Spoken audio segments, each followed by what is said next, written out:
Hey, what's going on, guys? Welcome to Pillow Talk with Dr. Boyce and Dr. Alicia Watkins. My name is Dr. Boyce Watkins, and I'm here with my lovely wife, Dr. Alicia. How you doing today, babe? I'm doing pretty well. Merry Christmas.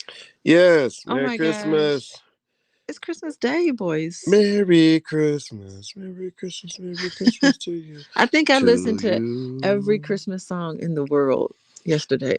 Jingle bells, jingle The black bells. version of the songs I listened to yesterday. Santa Claus is coming to town. Well, Michael Jackson, the Jackson 5 is the best Christmas album of all time. Yeah, and they're Jehovah Witness. Yeah. They're not even what? You don't lay down? I'm kind of laying down. I'm Oh, sitting okay. up a little bit. Oh, okay. What's your favorite? What is your favorite Christmas album of all time?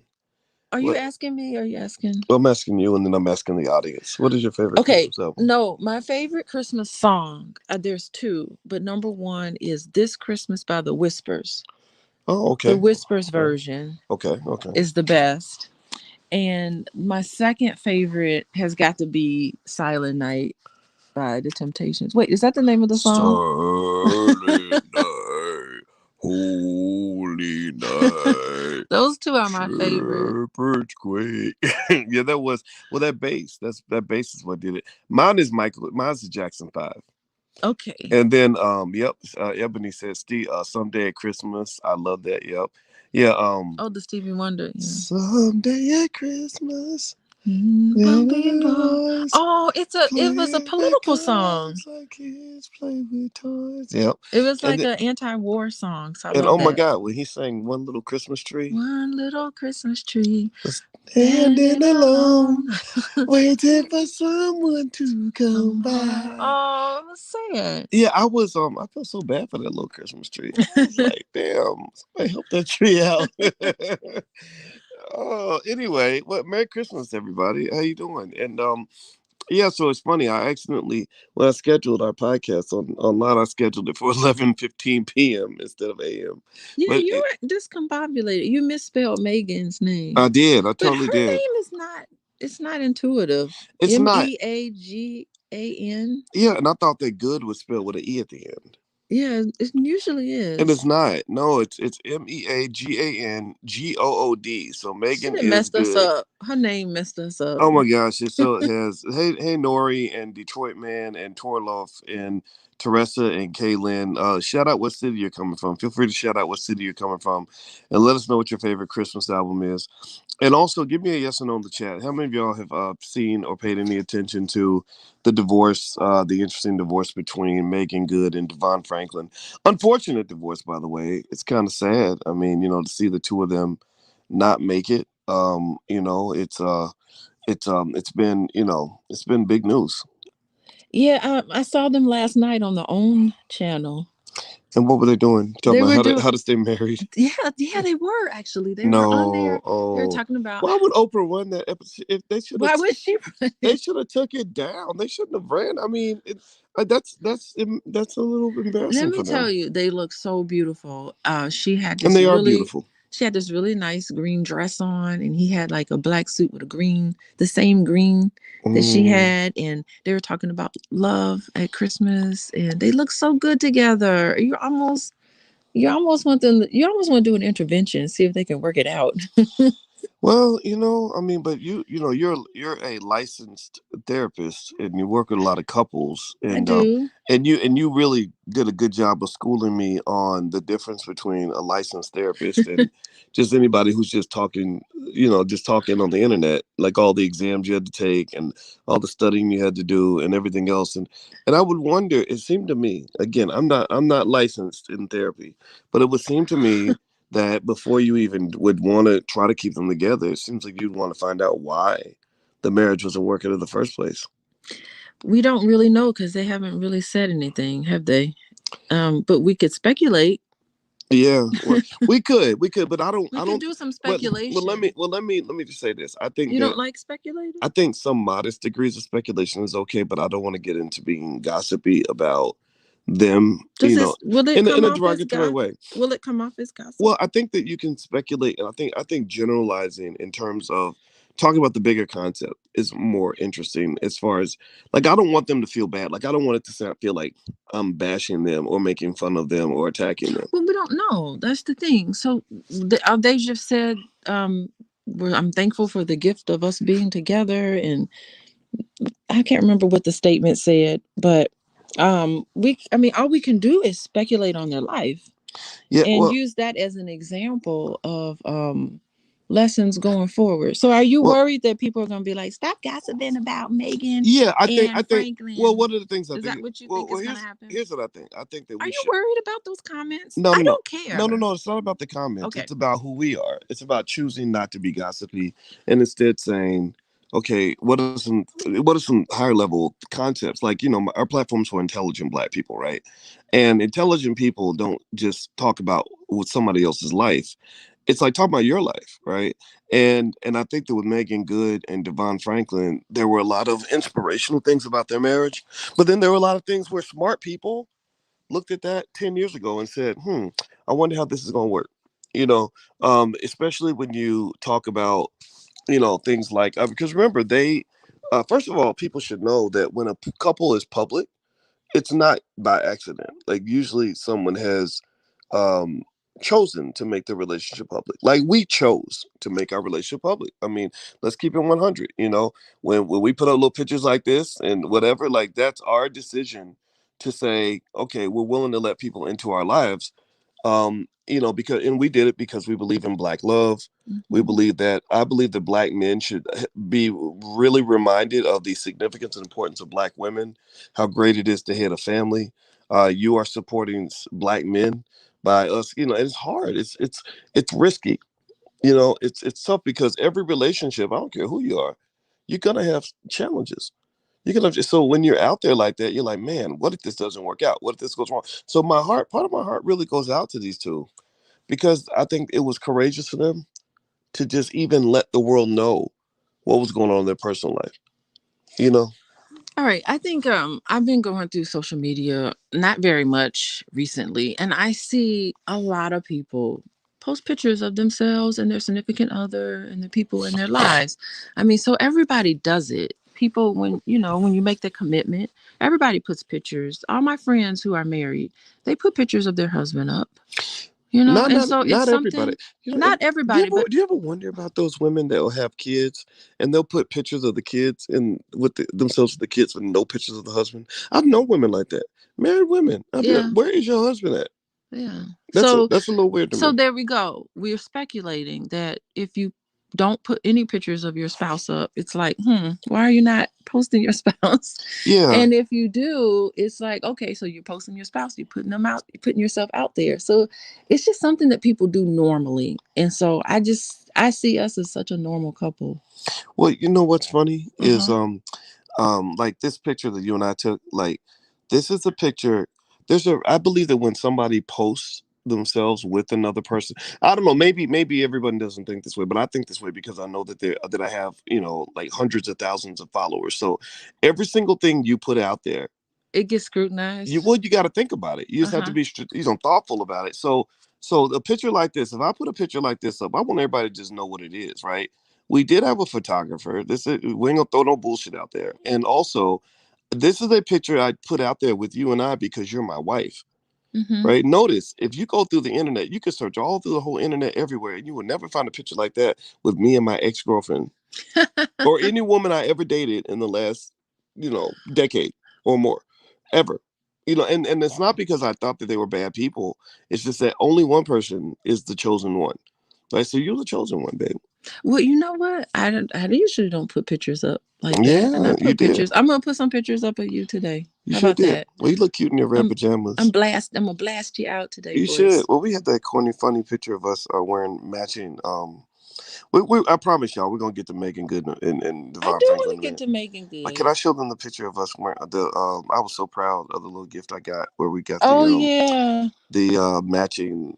Like I'm corny like that. I don't care. When, you when you think get a it's corny? when I you get don't a think it's family, you're supposed to corny. do corny stuff like this, right? So we all bought. I bought these blanket like wearable blankets, and everybody it was a hit. Well, It it was a was hit. the thing is we went and had to go outside because it was so warm. Yeah, We and were really those warm. things are really really comfortable. They And are. now, yeah, and I was so because I'm telling you, man, when you're like the bonus dad, there's no rule book really on how to be the bonus dad. I ain't gonna say stepdad because we don't use stupid words like that. But the bonus dad. So I was like, how do I frame this in a way where this really works for everybody? So like with the kids, I just convinced them repeatedly. I said, look, you're lucky. You have two dads. You know, and I'm your dad for life. They Period. definitely felt lucky last night. These kids had so much fun last night. Oh, that was great. But the funny thing is, Quincy's growing up, so now everybody thinks I'm super short. They think I'm Kevin Hart size. It's crazy how he shot up. Like he came back from college. I couldn't even. I mean, he was so super tall. He grew several inches. The dude is 6'8". He's got to be 6'8". Yes, It's he's a big crazy. boy. What the hell, man? Anyway, where did you get those jackets? We got them on Amazon. I'll try to find the link. Yeah, Anyway, you okay, should put the okay, link we up. got it. We got to get back to Megan. Okay. I Megan. mean, yeah, I'm ready to talk. I'm ready.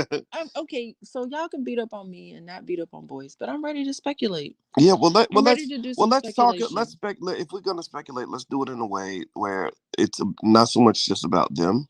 I think Yeah. it should be about us and the people listening. So here's what I think. First thing I want to ask You you about. don't like when I use that word. Yeah, I don't like speculation because that's gossipy. It That doesn't feels feel that feels gossipy to gossipy to me. me. It does to me, and I don't want to. And I don't want because here's the thing, right? I have Wait, a I thought we hold on. I thought we were supposed to be talking about what's his first name? Devon and Megan. yeah. Well, I have a heart for them though. We all do. I I definitely do. because everybody's speculating, like People Magazine speculating. So here's what I think. Here's what I think we could do, right? Here, let's talk about the concepts behind their Exactly. emergence in the public. Right, Exactly. right. That's So exactly where so I'm let's start. going. Let's start from the beginning. Let's start from the beginning. Let's go back a decade. Does anybody remember? Give me a yes or no. Give me a yes or no if y'all remember. Megan Good and Devon talking about the fact that they did not have sex before marriage. Yeah, she took a vow of celibacy. I do remember that. She said she was going to be celibate and she's date. And I thought it was really interesting because I didn't really follow her career very closely, but I've seen her work and she's a great actress and beautiful lady. And I remember thinking, wow, that's interesting. She's got into religion. Mm-hmm. She's become very religious. So I thought that was fascinating. And Well, she every took a vow of celibacy, her and the man she was dating at the time. And I said, wow, she's dating a preacher. And but he's not a preacher. I don't know if he I think actually is a pastor at a church. he's deep in church though. He's deep in the Yeah, but I church. don't know if he is running a congregation I don't know what. right now. I I didn't don't think he see has a that. congregation. Okay, he doesn't have a congregation. So he must be ordained or something. I don't know. But I thought that was really interesting that Mm-hmm. here she is, she's an actress, and then now she's took a vow of celibacy and has turned to what religion. So Okay, I thought that was fascinating. let me throw in my first bullshit on that, right? In the Uh-huh. sense that that really, I mean, whenever somebody comes to me and they're like, "Oh, we waited till marriage," Mm-hmm. I am admittedly somewhat skeptical. I'm very skeptical, Okay. and the reason I'm skeptical is because I think that sexuality is a basic human need. So You how were know, they getting their sexual needs right? met? That means so to me, if you're, but here's the thing. Here's what. So, but it doesn't mean you're not trying to do something noble and righteous or saving something for marriage, right? So, but you ain't saving everything for marriage. I think that's the point. It's like if I say, I saved $100,000. Doesn't mean I made $100,000. That means I might have made 1 million, but I saved 100,000, which is still a good thing, but it's not the same as me saying I sacrifice everything. So my point is to say that whenever couples say we're waiting to have sex, my thought is, okay, so that means you're just substituting sex for something else, or you're substituting intercourse for something else. And usually it'll be, something oral. It'll be, something involving self stimulation, whatever you want to call that. You mean Uh, masturbation? so I don't want. We ain't got to. Oh, We're on YouTube. I don't want to you have. don't want to say I that don't want word? the YouTube bots to. But that's the technical word. Well, why don't you call it self Self-love. soothing, self love? There we go. We ain't got to be crass on a Christmas morning. I mean, I'm sorry. my goodness, I woman. spent all night with my cousins and my brother. And so I heard a lot of crass things Your last night. cousins, They are man. Oh crass. my goodness. They're crass, but I mean, boys, I love them though. you I have love to them. understand, like, that's what I grew up with. Having an older brother and hanging out with him and all his friends, and just Mm, sitting there listening to what a whole bunch of men say to each other. you know mm. I've had the That's true. privilege of doing that, and so I, it helped me deal with men, mhm. because I knew what men think. How I, men think. I get it. I get it, Yeah. and I respect it. Right. So yes, but Anyway, I was so just I'm a I little was just saying crass. maybe we should try to keep it clean because the YouTube bots be listening. But then again, I can't talk because I cuss all the time on my channel. So, but here's the thing, right? Hmm.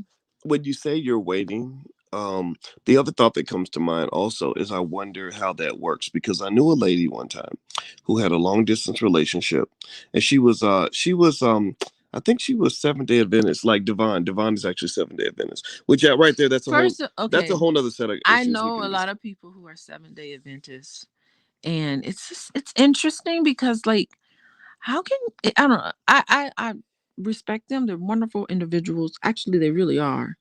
And good integrity. So, very good compassion, from the people I know who are 7 day Adventists.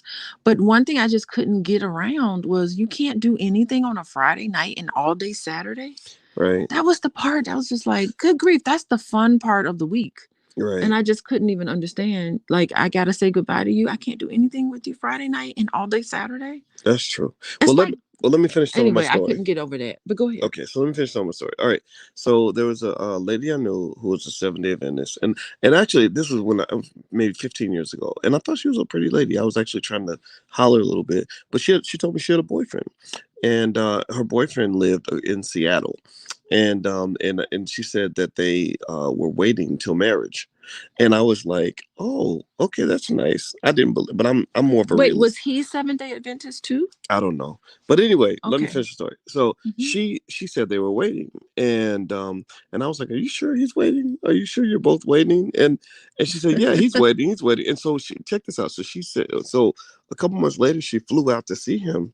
And there was another lady that came by who was like talking to her like, "Why are you with my man?" Uh-oh. And the lady was like, "That's my man. He's been my boyfriend for a year and a half."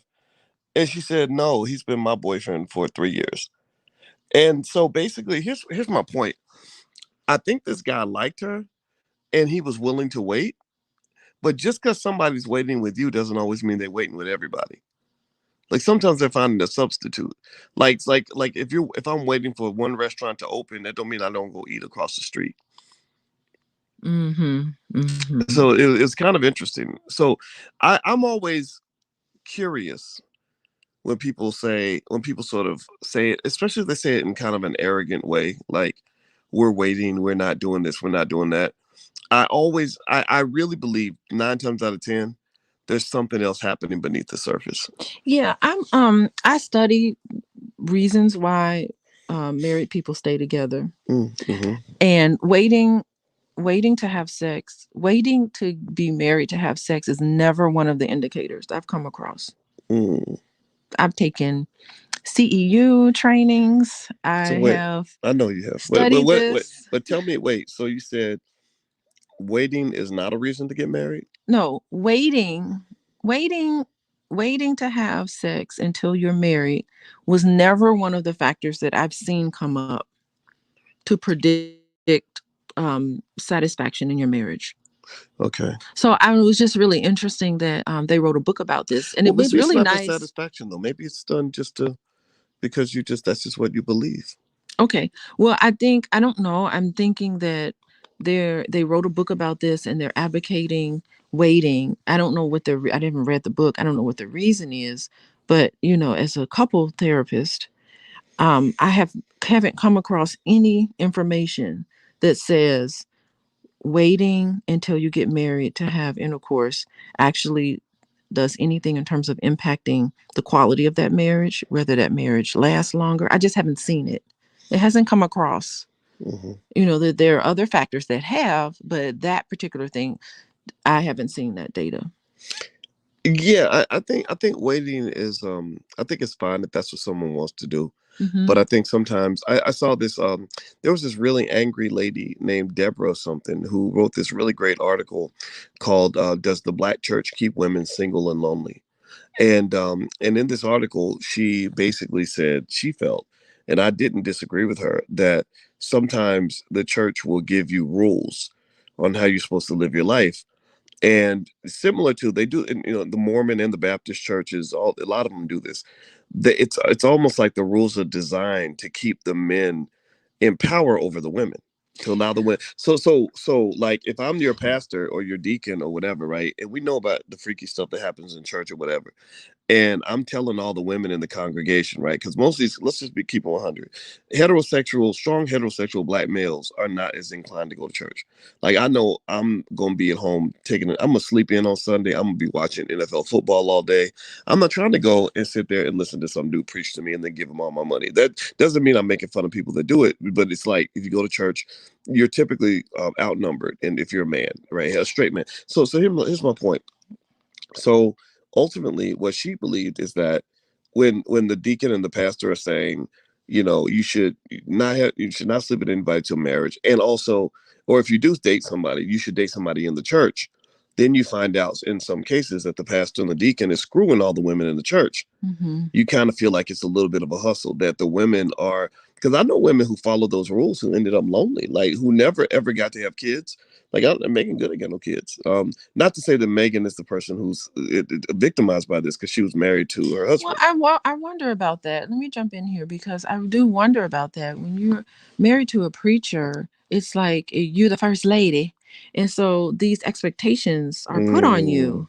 And I think that it's can be very constricting. And that's a problem if you're in Hollywood and you are want to get a bunch of different roles and you want to be free. It's that restriction can cause problems if you're married to someone that's not letting you be who you want to be, well, speaking of, and being able to stretch yourself as an actress and not say I'm going to be a Christian actress, that's what I'm just going to always live by. And it can be okay, what if you don't want to follow the rules of that group? Is your husband going to leave you, because your husband's in the church or has to follow this sort of doctrine? And to be an actress and to be able to grow and to develop and to push yourself and to take on roles and to grow your career, you need to be able to step outside of the box that religion puts you in. And so mm, that's what I'm wondering, like that could be like a big issue between the two of well, I them. wonder. Well, I'm gonna tell you. You know, I was engaged to a woman who was a Seventh-day Adventist, Yeah. and they don't, the one, at least the ones I knew, they don't really like outsiders that much. No, Like, if you're doing stuff that's, even if you're just not going to church with them right there, they and looking at you side at least eye. in my experience, yeah, I Yeah. didn't, and I had not ever had an experience with that, because I always thought that if I was just a nice person, that would be enough. But no, in some spaces, Yeah. if you're not one of us, then you're Hmm. evil. So, And but by the way, that was the only concern I had because I remember don't when talk about my it was previous the thing. only concern I had, Hmm. voice, about Yes. relationships and your relationship, was the fact that it was the religion. Coming from different religions, coming from different backgrounds is an issue. Mm. That was my Okay. one. That was my one concern. That is true. Well, everybody's got a religion. Academia is a religion, ma'am. So anyway, but listen to this. So here's the thing. Like, so with Megan Good, I think. Academia is not a religion. Well, okay. Anyway, Okay. What are you talking so with about? Megan Good, if you remember, there was the controversy where she gave out a gospel award wearing a dress with boobs and nipples and everything else kind of showing, and a lot of people gave her a lot of heat for that. And they were like, "Wait a minute, you are married to a guy who's an elder in the church. He's an You elder in the or church. something. He's an elder deacon. I don't know. Okay. He's deep. He's deep up in the church. I think he's a minister, but not a pastor. He doesn't have a church, but he does. Like, he's deeply connected to the church. And she came to the award show, like, dressed like that, and a lot of people gave her a lot of flack online over that. Yeah, so that's the thing. You can't it's you're constricted in terms of what you can wear, how you express yourself in your clothing. All of that is being judged. I think that religion and so I'm not anti-religion necessarily, but it can be very restrictive. So they can tell you like what you can say, what acting roles you can take and what acting roles you need to decline. Because I remember her declining acting roles because it just wasn't Christian enough. And Mm. so how are you going to grow? And you can't wear a certain thing. They monitor your clothing and who you talk to and what you do, the type of roles you pick. That's very constricting, and I'm really wondering like how much that factored into him just being frustrated and saying, you know what, I'm done, let's get divorced because this is not the type of lifestyle I want to live. Mm, that's heavy. Yeah. Well, by the way, you're listening to Pillow Talk with Dr. Boyce and Dr. Alicia Watkins. My wife is a licensed therapist and full professor of social work. I am a PhD in finance. And we figured it would be fun to have a podcast where you could maybe listen in on what two overeducated Black people talk about when they're laying in their bed and they're in love with each other.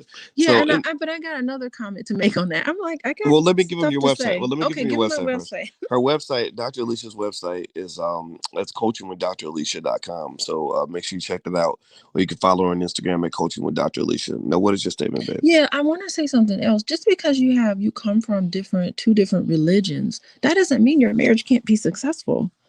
It just Mm, all it means is that you need to be able to allow your partner to um to just allow them to celebrate and to practice whatever religion they want.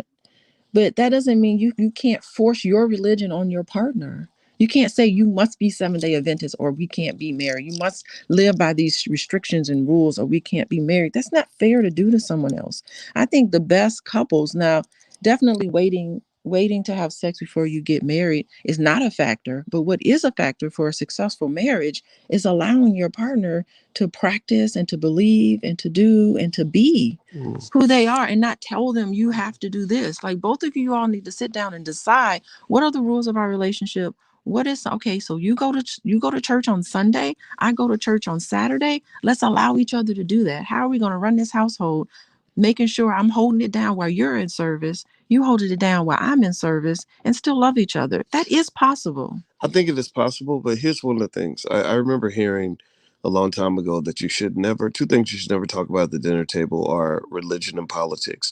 And I Mm-hmm. thought about that a lot. And you notice people will fight over that. Like right now, we're fighting over politics.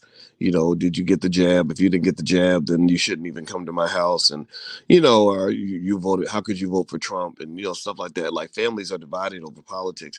And I think that the reason that religion and politics are two tough areas to navigate when you have differences in a relationship is because it's cultish. It's It is cultish, very right? cultish. It's cultish, and when you're in a cult, part of that condition isn't just we believe what we believe. It is a lack of tolerance for anybody who doesn't believe what you believe, right? Yes. And the thing is that there's a lot of cults. I think Well, there's a lot of there's a there's a lot, strict definition for the word cult.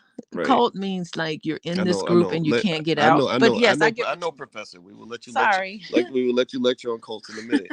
But my belief is that what I have seen with cultish behavior is a type of arrogance, where you believe that your truth is the primary truth, and anybody who doesn't understand your truth simply hasn't been educated to see the light, right? Yeah, I And I think that's a problem. Like you can't, like accept the fact that people don't believe what you believe, and respect that. If you can respect it, then that works. But there's some people who can't like I know Democrats who cannot respect why somebody would be a Republican. That pisses me off. It's like you might not be a Republican, but let it go, dude. Like you believe what you believe. You know Dr. Fauci is your Jesus or whatever, and Joe Biden is your buddy. Then do that. But well, stop criticizing people who believe something different. Go ahead. yeah, and I think not even criticizing people who believe what something different. It is convincing someone else. It's trying to change their mind. I'm going to try to change your mind with this information. But at the same time, boys, I was watching that show Explained on on Netflix, and they were talking about the science of cults and stuff like that. And what they were saying was that you're not being open-minded. Your lack of open-mindedness is really what puts you in a cult. So you're firm on your beliefs, you receive information that is contradictory to what you believe, and you're not open to even look at anything different. So that's what was the problem with cults. It's like, okay, you're a Democrat, I'm a Republican. Let me try to listen to you. Okay, so why is that important to you? Like trying to listen to them and not trying to feel like someone's trying to convince you of it otherwise, but just really saying, okay, that information contradicts what I see on Fox News. My information is contradicting what you see on CNN, and just like, oh, like accepting that information. And Hmm. that's the problem with cults. Like, I'm hearing information that's Yeah, different from what I believe, and I'm well, just going one, to reject it. right, I'm well, not one, even going to explore why that's right, well, important. one area that we've discussed, you and I just debated, is I believe even academia can be a cult. When I was in finance, you had the cult of capitalism.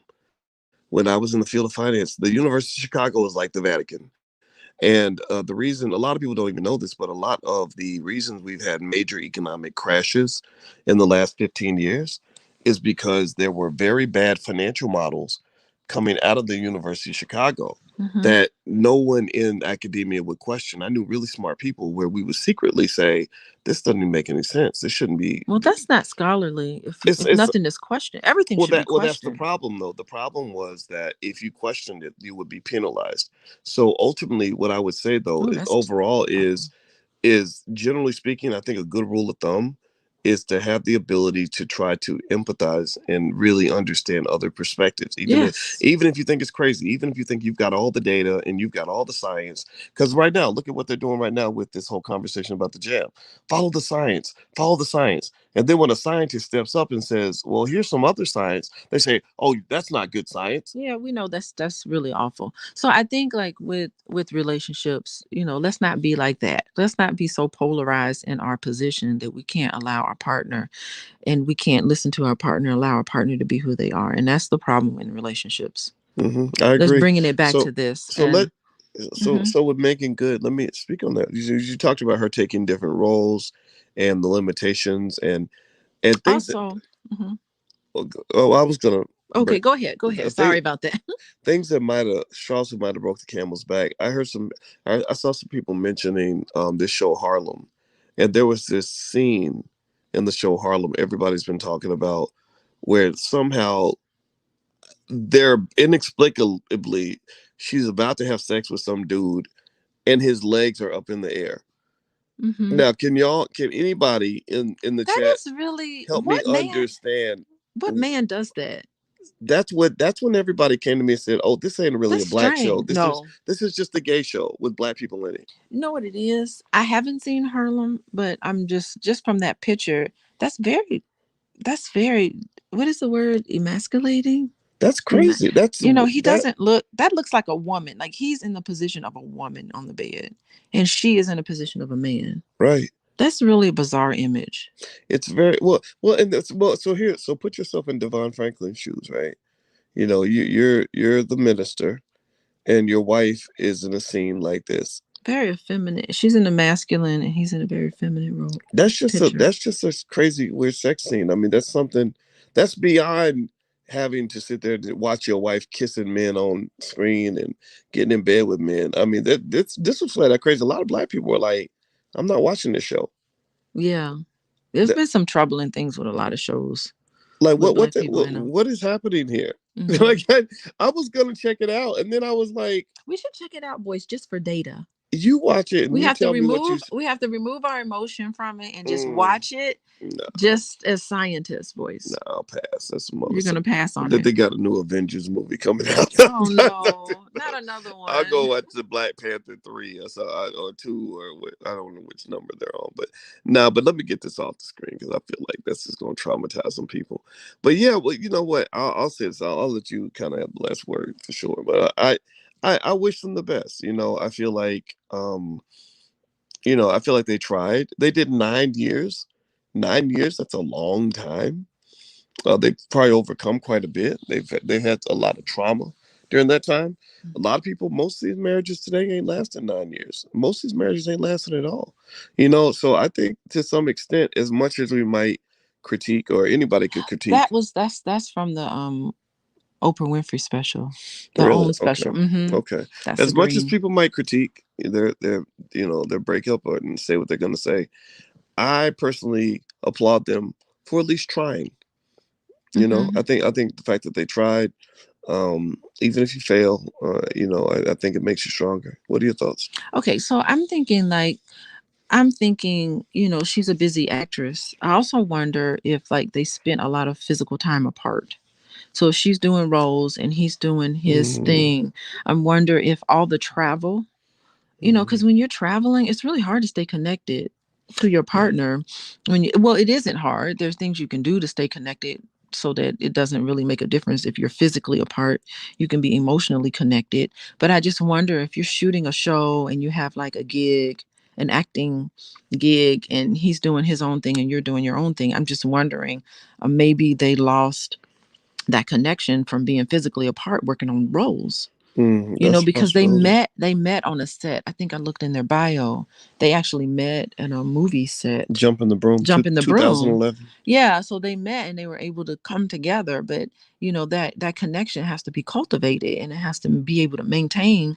And I think a lot of famous people, who are doing a lot of traveling, they're living in a whole bunch of different homes and hotels, and they're apart frequently. It can be really tough to keep that connection going. Hmm. I agree. I agree. And I, I think it's I think that we live in an era, unfortunately, where when people are seeing so many of these divorces, a lot of people are just saying, "I'm not even going to try." Like, why even try? And I don't blame that's them. a very sad thing. It is sad, but it's like it'd be different if 98% of all marriages lasted. But when half of them end, and then in many cases you're talking about major um, sadness and financial devastation and stuff like that. I know a lot of people who are like, "Why would I even try to do this?" I don't want to take that chance. Well, So that's the too fact that bad. they took that chance, Hmm. I admire them for that. I think it's commendable, and so I wanted to have this conversation. My personal thing was I wanted to have the conversation without it seeming like we could sit here and gloat and say I told you so, or y'all ain't gonna make it. But I do think that some of those issues, like this whole the whole waiting conversation, waiting till marriage, and then promoting that in the book, and then also just some of the stuff that you saw later on down the line, it kind of speaks to me to being very careful about how much you preach to other people, Hmm. because the more you preach, the more you are at risk of appearing to be hypocritical, right? And I think that I didn't quite feel comfortable with that book called The Wait. Maybe maybe you write that book because you want people to feel better about the fact that they're choosing to wait, to feel more empowered, things like that.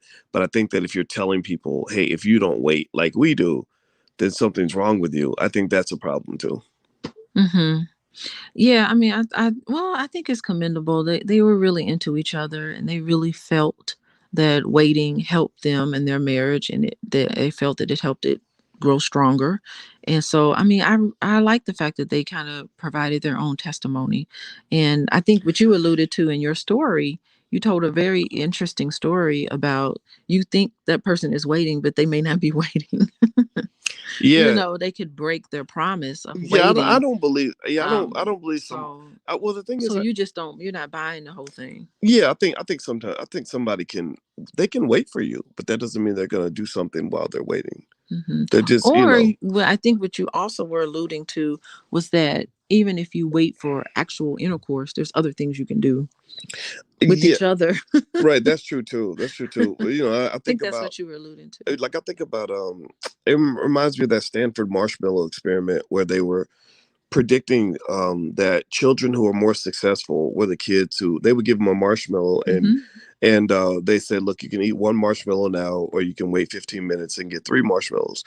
And so they found that the kids that had the ability to wait Hmm. had more success in life because they were able to delay gratification, things like that. But what they found, though, in my view, based on how they described the study, was it wasn't like the kids were waiting and doing nothing. They Hmm. would be doing other things while they were waiting. Hmm. So I think that sometimes you might commend somebody because they waited 2 years to have sex with you, but they were doing other shit while they were waiting for They you. were having sex with other people. They Is that what you're saying? 9 times out of 10, I believe they are. If you, I'm sorry, I'm a skeptical. If you tell me your man it has gone a year without having sex, I'm gonna really question that statement. I am. Hmm. I just seen too much. I had a friend like that who wasn't going to see her man except maybe once every 3 months. And I said, "Is he happy with that?" She said, "Yeah, he wants to be supportive of my career, so he doesn't, Yeah. he doesn't harass me about coming to visit." And I said, "Okay." And I was thinking to myself, "Yeah, he's probably just finding something to do Yeah. while you're out doing whatever." And then when you come around, he's supportive again, right? Like, "Hey, I just want to see you do well." And so Hmm. sometimes you got to be real careful when somebody's like, "Oh yeah, just take your time, do it. You know what? You do you. I want to just have your back." That don't mean they're not taking care of themselves. Yeah, I think It's that. not a completely selfless exercise in some cases. Yeah, when I hear you tell that story, it just what I'm thinking about is what conversations are they avoiding? What conversations are they not having that they should have? So if this lady who you're providing as an illustration is really having a conversation with her boyfriend, she, clearly he's not speaking up. She needs to say, hey, I'm part of this religion. We wait until we get married, and this is part it is. And he needs to at that point say, I have a problem with that. Mm, He needs to be able to, in a way that's conducive, to be able to share his thoughts and feelings about what she said. And they're not, what's happening with a lot of couples is that they're avoiding conversations that they really need to have, because the truth comes out in the end. And now her feelings are hurt. I bet she was probably like, good grief, we could have talked about this, we could have worked this out, but instead you fed me bullshit and went and did whatever you wanted to do. And that's the mm, problem with relationships. You need to be able to have open, honest conversations with each other about how the rules of the relationship and how the relationship operates and is going to run. Don't just feed people what they want to hear and then go off and do whatever. That's not, first of all, that's not good commitment. Second of all, that's manipulation. Third of all, that's not being honest with the person who you're supposed to love. That's not loving that person. Because when you're restricting your thoughts and feelings and you're not really being honest with them, you're not demonstrating love. yeah, yeah, I can see that. Yeah. I think the only thing I would They add could to, have totally worked it out. yeah, I think the only thing I would add to that is, if somebody believes that telling you the truth is going to cause you to leave them, I believe a lot of people won't have a conversation. They'll just say, you know what, I'll just handle this on my own, Hmm. because if I bring this up, it's Hmm. good. Like I can say But this. the truth I always can say comes out, and I it's way it more it it devastating than if you had just been honest up it front. is, it is. But I remember a long time ago, I had a relationship with a woman that we were together, for years, and I knew that there were certain topics that if I brought those topics up, we it would end the relationship. So you So were avoiding. I did, The absolutely, avoiding absolutely. doesn't work. Right, I agree. But listen, hold on, let me Hmm. finish. So I just avoided, but I was okay with avoiding because I was like, you know what? They say, do you want to be right or do you want to be married? Or do you want to be right or do you want to stay together? Right. So Or, sometimes when you want to stay together, hmm. you say, you know what? It's like if you're in the car, if like when women are in the car with their husband and he says, Abraham Lincoln was the first president of the United States. And she's like, no, actually it's George Washington. And some people say, girl, you need to just tell him the truth. Like, don't let him just walk around in ignorance But and you're you know talking the right about a answer. fact. Well, it's a fact, but let's But get. Here's the example. hmm. But it's the point I'm making. But if she knows he's gonna blow up and go crazy and and start cussing her out because she told him something that was a fact, did someone I could see somebody saying, you know what, I'm gonna just let him believe Abraham Lincoln is the first president of the United States until he's ready to hear the truth. So that's avoiding conflict. And so what I'm concerned about is that people in those situations, you're walking around and you're hiding parts of yourself with your partner, and you're being, what can happen is that when you bury down and you're not being honest with the person, it comes out as passive aggressively. It can Mm, come out as resentment toward that person. mm, So in the end, it just is never ever a good outcome or a good scenario when you're holding in and not really communicating, opening up to your partner. Now if you open up to your partner and they yell at you and scream at you, that's abuse. You don't deserve that. You can say, look, you can even say, hey, I want to talk to you about something, but I'd like to have this conversation with you where you're not being triggered all the time. So the moment you get triggered, we're going to end this conversation, but you're so important to me, and our relationship is so important that we have to address this, because I don't want to walk around harboring resentment towards you. So Hmm. that's how you're supposed to handle those sorts of situations I in agree. a way that is helpful for the relationship. Well, and I think that what you're saying is 100% correct. It seems to me that you're talking about a two-person tango, Yes. and Oh yeah. it's like playing basketball. And if you're playing basketball with somebody who Hmm. doesn't know how to play basketball, Yeah. it creates a very ugly basketball game. It does. So And I'm you wondering. know, if one partner is playing basketball, the other one's playing football. So what I mean by that is, um, commitment and connection and honesty is a two-way street. Yeah. I know that if I want people to be honest with me, I have to be prepared to receive honesty Yes. and react in a way that's going to be nurturing and supportive, and not react in a way that's going to be violent and evil and condescending or contemptuous, right? Right. So Hmm. ultimately, I think that I create space where people are very honest with me, because Hmm. I let them know that I'm not judging, right? Hmm. And I'm So, and also you have to be a fearless person. So to be in a relationship, to be married, look at these two. They're fearless. They actually did it. They got married. And they did this. And I'm just wondering between the two of them, what conversations should they have been having on day one other than let's take a vow of celibacy. They should have had other conversations early on that hopefully they would have still be together today because they're a beautiful couple and they still love each other. I can see that they still love each other. So whatever the little technicalities were, I mean, it's really too bad that they weren't able to work those out. yeah. It is sad. Well, we wish them the best, and also, by the way, if you want to take a look at Alicia's website, it's coachingwithdralicia.com. Dr. Alicia is a full professor of social work and a licensed couples counselor. So So she I'm see, in the cult of academia and I'm in the cult of the therapist cult. yes, absolutely, Thank you. for sure. And these are some of our Christmas pictures. In case you weren't here at the beginning, these are some funny little pictures we took, just I don't know, for fun.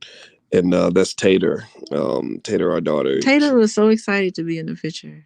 I Yeah, love it. yeah. So my buddy took a picture with me, and I thought that was awesome. So anyway, all right, everybody. Well, please have a good day, and if you could, please hit the thumbs up button, share, subscribe.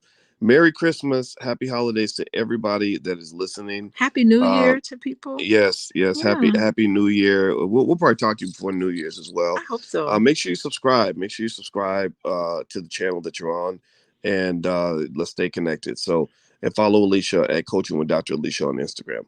All right, guys, have a good day. We will see you soon. Take care. Bye bye.